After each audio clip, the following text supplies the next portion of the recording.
What's up mga kapatay gutom? So, meron na naman tayo another video, no? So, ito na nga guys, gagawa tayo ng ham and cheese rolls naman guys, yung gagawin natin. So, yung the last time na gumawa tayo is, yun, yung sausage with cheese rolls, no? So, ngayon iba na. So, ham and cheese rolls naman yung gagawin natin.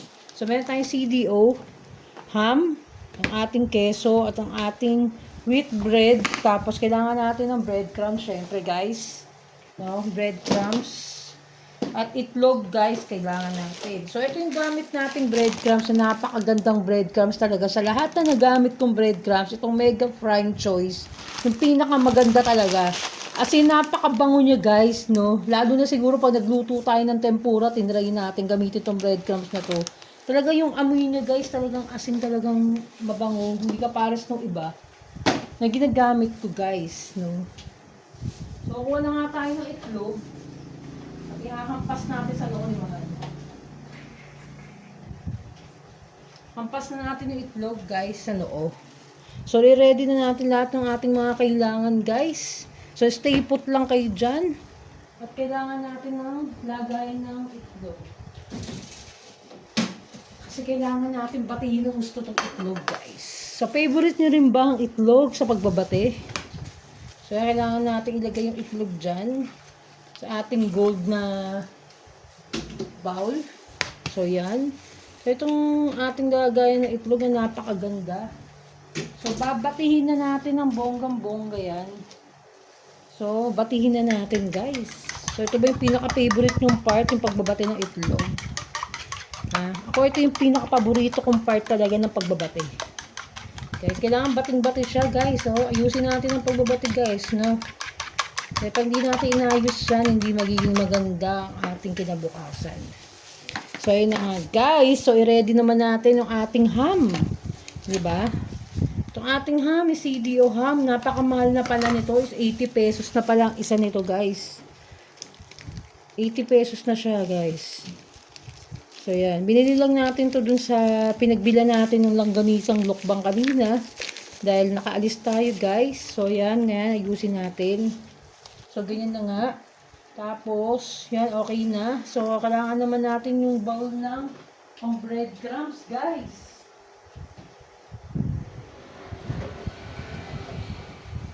So, ito naman yung ating bowl ng ating breadcrumbs. Yung ating heart shape na bowl. Diba? Sobrang grabe. Ang ganda ng mga gamit natin. Lahat siya green. Di naman lahat. Yellow, green. Grabe, no? Okay. Lagay na natin ang ating breadcrumbs dyan. So, tansyahin lang na. Sana magkasaray ko. Sakit sa mata, guys, ng breadcrumbs. My God. So, ngayon, ito naman ating tinapay, guys. No, ito naman ang ating tinapay ang nire-ready natin. Ay, hindi muna. Ito muna ang ating keso, guys. Kailangan natin i-slicein tong ating keso.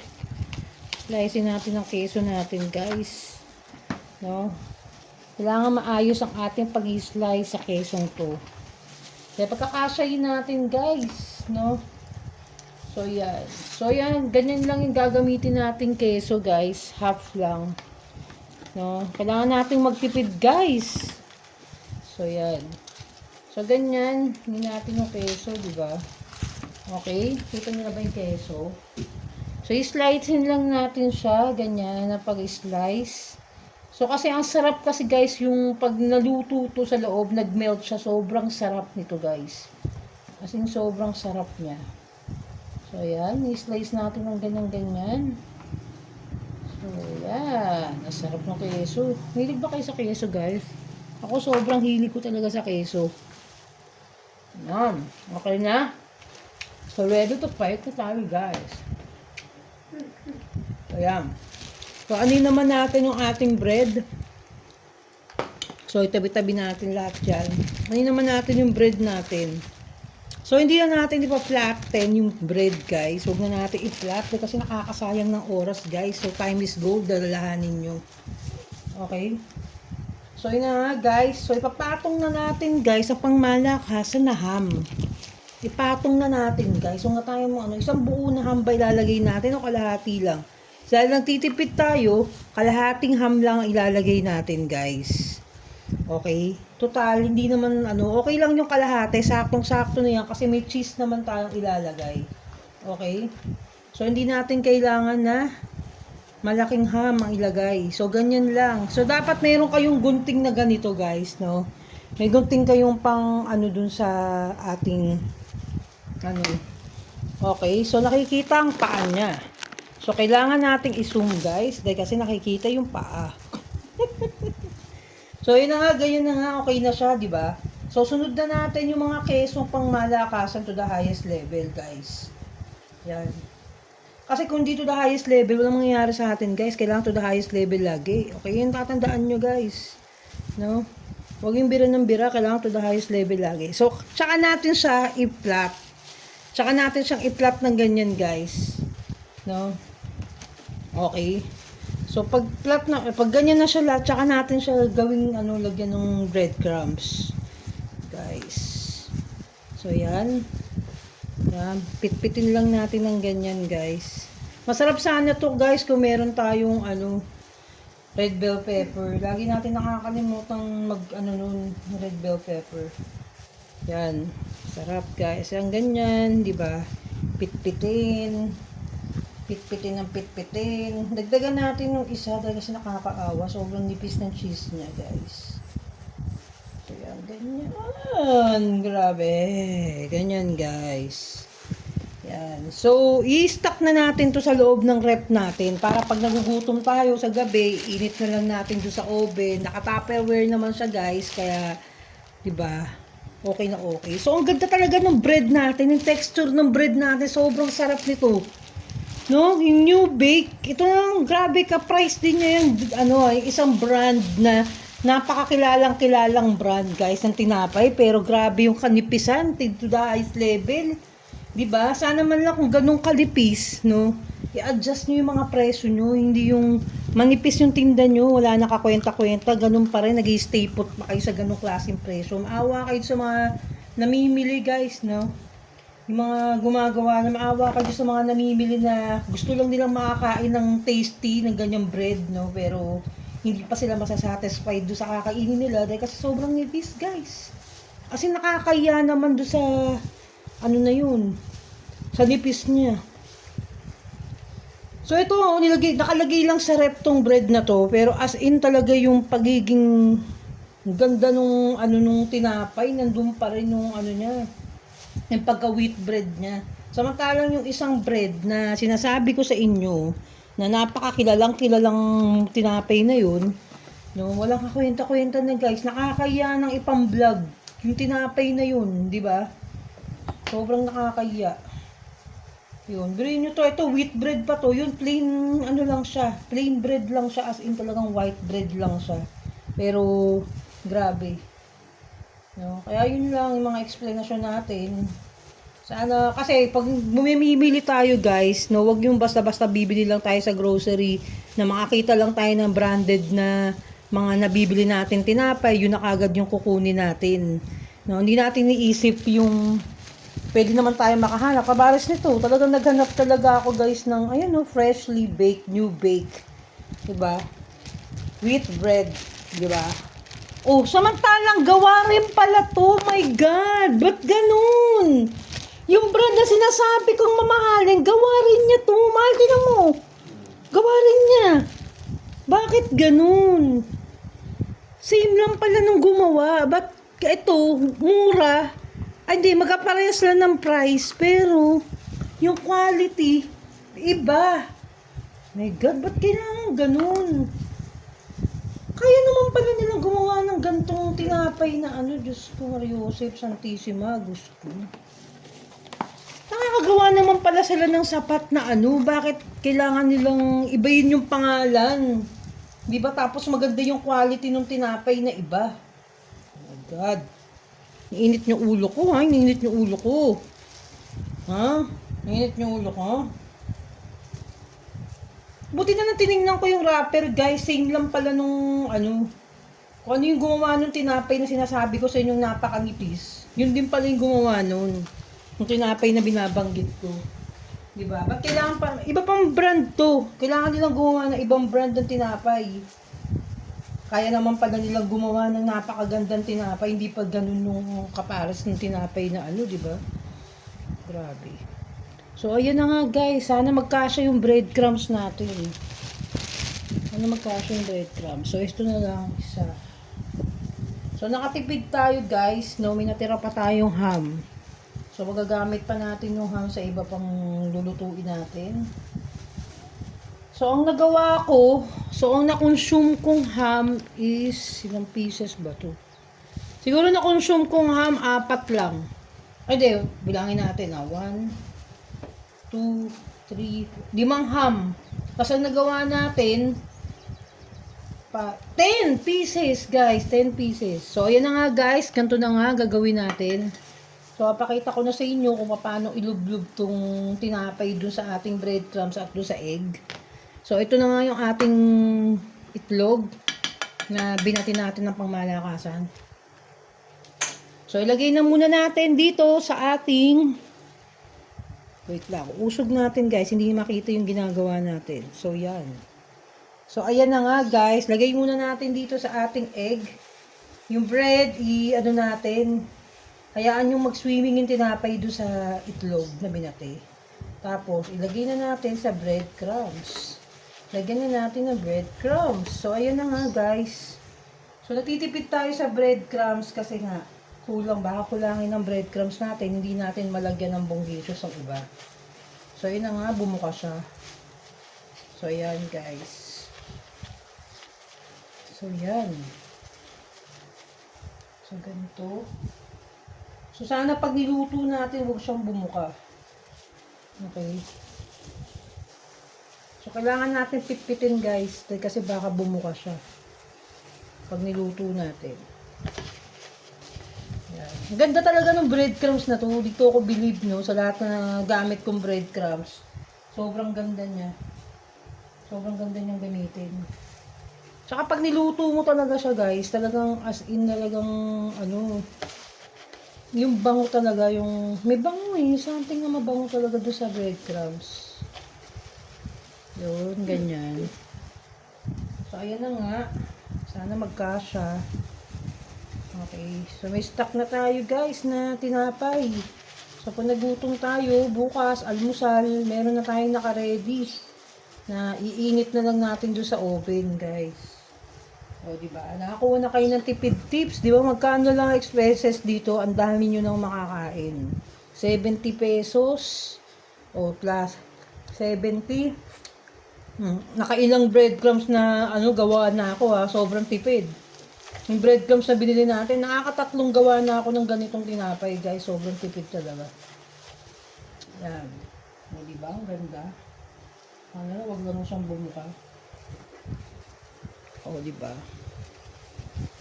So, yan guys. Ganyan. Masarap nito, no? Ang ganda guys ang pagkagawa ko. Gagawin natin siya dapat parang style pizza, kaya nga wala nga tayong guys. Wala nga tayong red bell pepper. Sarap to pag may red bell pepper sa loob guys. Sobrang sarap. Kasi talagang masarap. So sana hindi siya bumuka. Yan, sana hindi siya bumuka. Baka bumuka to guys. Teka lang. Basahin natin ulit kasi baka bumuka siya. Yan. Okay, magsasalin na tayo ulit ng breadcrumbs kasi nga baka bumuka talaga siya. Kailangan natin coated na coated siya sa breadcrumbs. As in. So, sakto na ang ating breadcrumbs guys. So, natapos na na. Ubus na lahat guys. So, ang egg natin, mukhang kakapusin sa egg, guys. So, kapit lang tayo.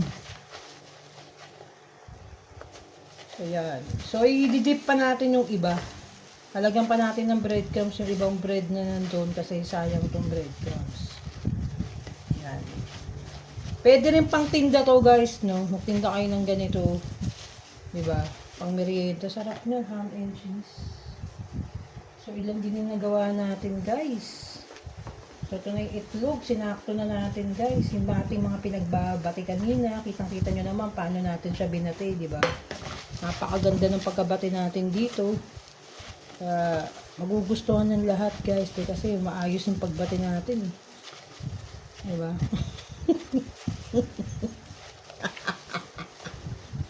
Aray ko. So, yun na.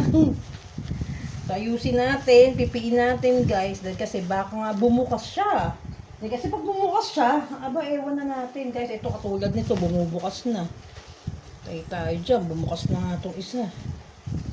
Kailangan mapipiin natin. At malagyan ng breadcrumbs lahat. Ayan, guys. So, makalat lang talaga to guys. Tagaan lang sa nagluluto. Ha? So, yan. Ang breadcrumbs. So, ganito, guys. Okay na siya. So, pipiin na natin siya, guys. Para maano. So, yan. Okay na siya, guys. So, pipiin na natin yung iba. Kasi yung iba kinapos sa breadcrumbs kanina, di ba? Nagtipid tayo, kaya inano natin siya ulit. Diba? This is the part 3, no? Kasi puros ano yung ginawa natin nung nakaraan, di ba? Puros hotdog sausage lang. So ito talagang original na ano na. So ayan, okay na guys. Teka lang, lagyan pa natin yung ibang ano. So mag-iinit naman tayo na paglulutuan natin ito. Diba? Para okay na. So, yan. Natapos na natin, guys. Salamat. Natapos natin.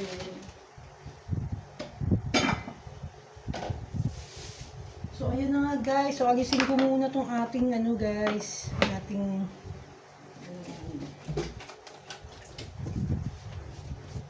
dito natin kasi papatong mamaya yung pagkaluto natin ng ating ano, yun nga, ham and cheese. Ito, pag naluto to, dyan natin ilalagay, guys. Okay. So, yun na. So, magpapainit na tayo, guys, ng ating ng ating pan. So, papainit na tayo, guys. Initin na natin. Mantika, kailangan mainit.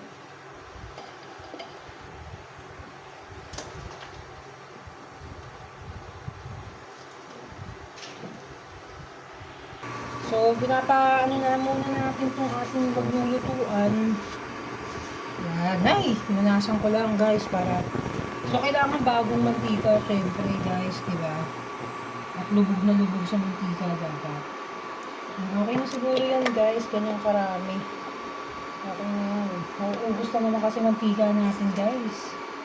So kailangan natin magtipid to the highest point.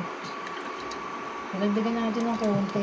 So yeah, painitin lang yung mantika and ready na sa pagluluto. Ready na tayo sa pagluluto nitong ating napakasarap. Okay guys, so yeah, initin lang natin ang ating mantika. Patayin nyo lang guys habang ginipit lang ako sa bread.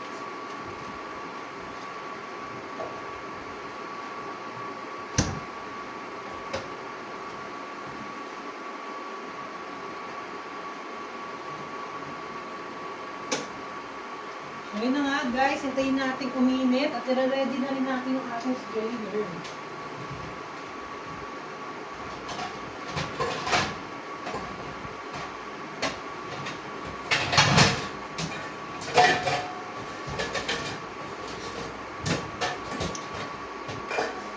Kailangan natin ng strainer dyan, syempre, para pag naluto na siya, diba, okay na guys.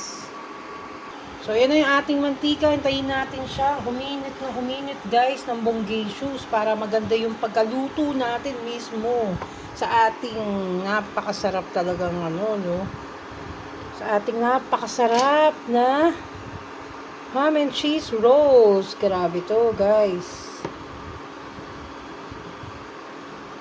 Yan. So, ayos natin ang ating camera, guys. Ang sarap nito, promise. Talaga. So, ayan guys, medyo mainit na siya. Sa mamaya, pwede na natin siyang ilublog. Ayan, mainit na guys. So, dalawa lang muna ang ilalagay natin para hindi magkasabay-sabay at hindi masunog guys. Dahil magkasunog-sunog yan, baka magkasunog-sunog, mahirap na.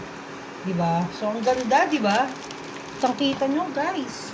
Parang, ngayon ko lang ng konti yung apoy niya.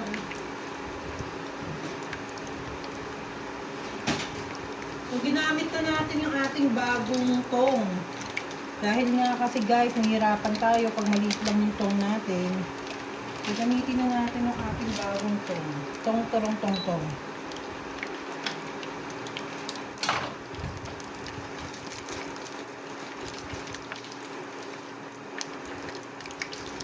So, yan guys. Sarap.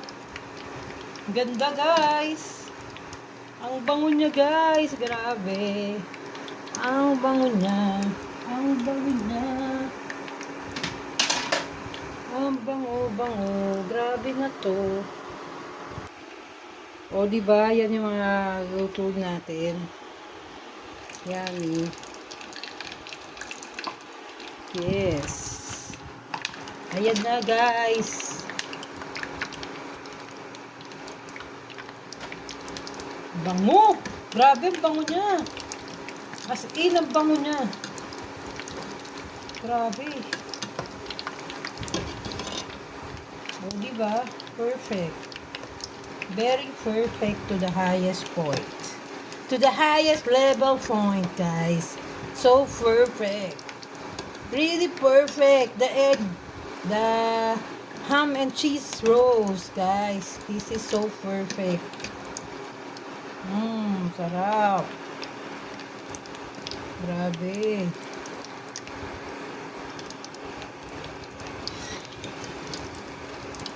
Ay, bango, guys. Bango. Ang sarap nito, guys. Malamang melted na melted yung cheese sa loob. Melted na melted ang cheese sa loob na. Lagay na natin yung dalawa pa. Ang ganda talaga ng ating ano, guys. Ang ating ano talaga, sobrang ganda.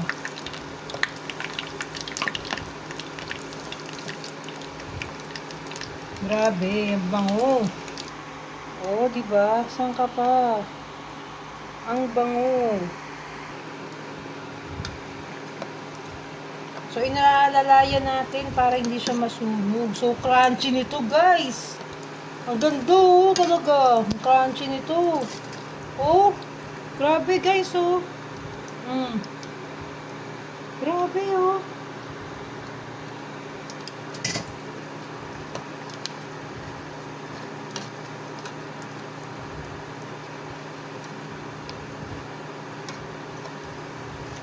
Bango. Ang bango talaga ng breadcrumbs. Grabe, ibang level yung breadcrumbs na yun, guys. Sobrang bango niya.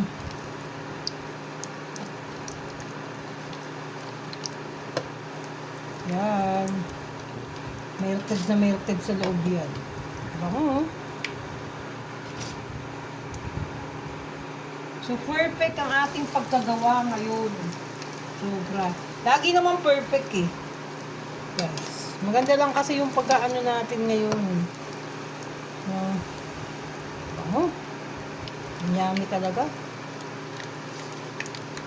Amoy pa lang guys eh. Saan ka pa? Yung amoy pa lang. Yung amoy pa lang, gabi. Tataas natin para tumapon yung mantika niya. So, ang ganda rin talagang ipang business nito guys. No? Sobrang ganda pang business nito. Maganda yung meron ka nang nakareding ganito sa rep. Tapos ipang business mo. Diba? Para pag may bibili, tsaka ka magpiprito guys. Para tapos lalagyan mo siya ng mayonnaise sa ibabaw. Diba? Yung ginagawa nating sausawan nito. Yummy. Yung mayonnaise na merong ano, diba? Sarap. Kahit wala nang ganun sausawan guys, okay lang naman kasi. Diba? Pero pag gusto nyo lang talaga, kung meron kayong mga handaan, diba? Meron kayong mga special salmon na papakainin. Pakainin nyo na maayos, guys, yung mga special salmon nyo. Dapat binubusog doon sila sa sarap ng mga pagkain na niluluto natin. Diba? Dapat lagi yung hinahain natin doon sa mga mahal natin sa buhay, yung mga masasarap talagang the best na mapapakain natin sa kanila. Hindi yung luto lang tayo ng luto guys, pero wala tayong, diba? Hindi natin binibigyan ng full effort. Dapat really full effort. Okay, so yan, ano na natin.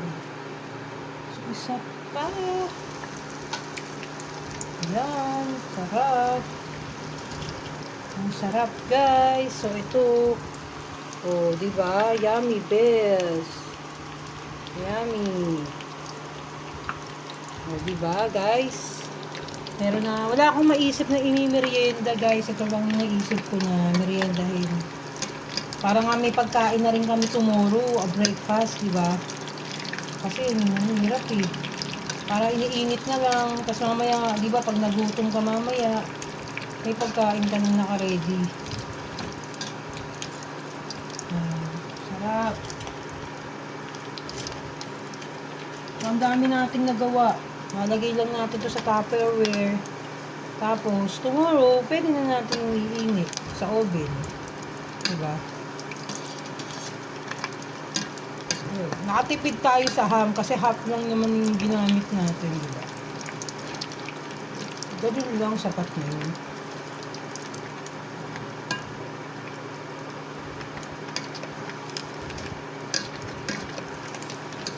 Sarap.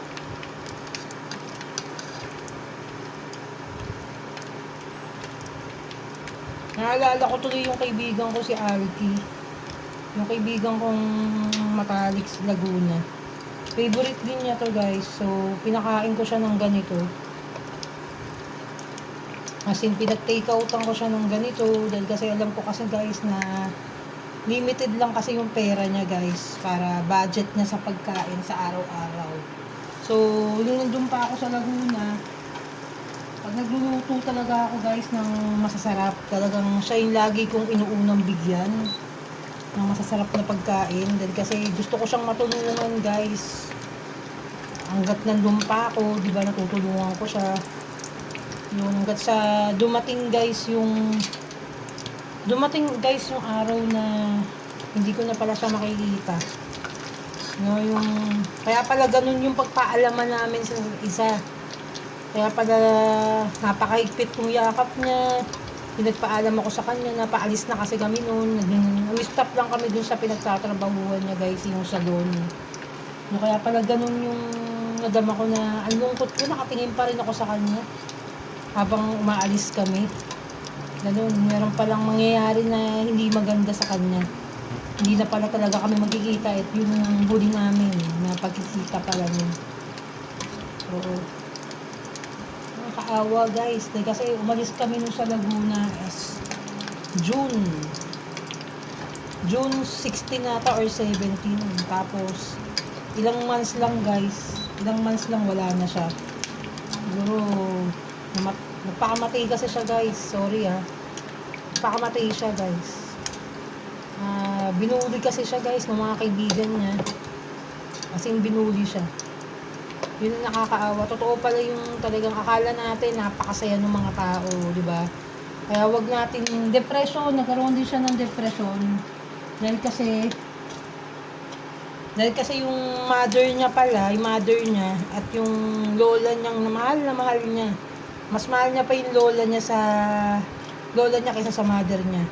Yung lola niya at yung mother niya halos same na taon guys na tawag dito na mayapa. So hindi niya nakayanan yung mga pangyayaring yun. As in talagang yun nga, hindi niya nakayanan yung mga nangyayari sa buhay niya. Parang inisip niya wala na siyang, di ba? Wala na magmamahal sa kanya, wala na yung lola niya. Yun lang yung pinaglalaanan niya, guys. Pinaglalaanan niya ng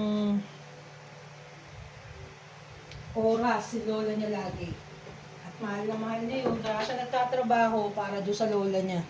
Pero nawala na yung lola niya. At nawala na rin yung mama niya. Kaya yun. So, yan na guys. Ito na yung ating finishing ng ating napakasarap na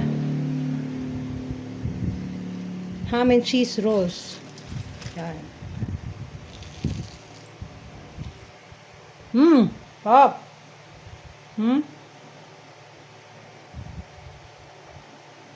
Sarap guys. Kayo na mga kwento-kwento guys. Ang sarap. Yummy. So, yun lang guys. So, dito na tapos sa aking vlog. More vlog. Kapatid gutom, babu.